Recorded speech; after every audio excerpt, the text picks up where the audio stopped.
آمن يا قوم اتبعون أهدكم سبيل الرشاد.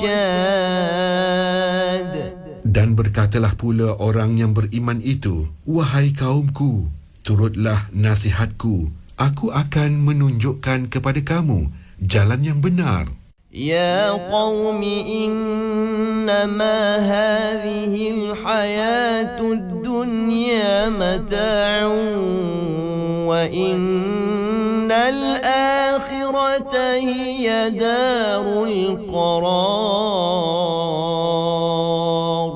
Wahai kaumku, sesungguhnya kehidupan dunia ini hanyalah kesenangan, yakni untuk sementara waktu sahaja, dan sesungguhnya hari akhirat itulah sahaja negeri yang kekal. Sadaqallahul Azim.